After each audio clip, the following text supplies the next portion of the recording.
জ্যোতিষশাস্ত্র একটি অধ্যত্ত বিজ্ঞান। এই শাস্ত্র সম্বন্ধে প্রচুর গালভরা কথা বললেও মানুষের মনে সন্দেহের অবকাশ থেকেই যায়। যার জীবনে ভবিষ্যৎবাণী মিলেছে নিশ্চিতভাবে তার কাছে এই শাস্ত্রটি অভ্রান্ত, যার মেলেনি তার কাছে ভাওতা। আজকে যে বিষয়টি নিয়ে আলোচনা করব তা শনিদেবকে নিয়ে। শনি আমাদের রাশিচক্রে প্রত্যেকটি ভাবে বসলে কি কি ঘটনা ঘটতে পারে তা নিয়ে।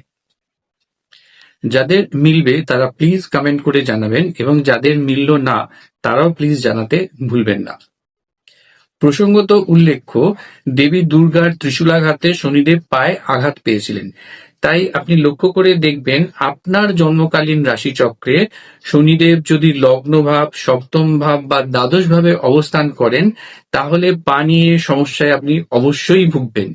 হয় পায়ে কোনো চোট লাগতে পারে বা আঘাতপ্রাপ্ত হতে পারেন, অথবা পা ভেঙে যেতে পারে। এমনভাবে ক্ষতের সৃষ্টি হয় যার দাগ থেকে যায় সারাটা জীবন। বিশেষ করে দেখবেন ডান পায়ের ওপর বেশি চোট পড়ে। তাই আপনার জন্মকালীন রাশিচক্রে যদি লগ্ন, সপ্তম বা দ্বাদশ ভাবে শনিদেব অবস্থান করেন, তাহলে বিশেষভাবে সাবধান থাকবেন এবং অবশ্যই পায়ের যত্ন নেবেন। নমস্কার।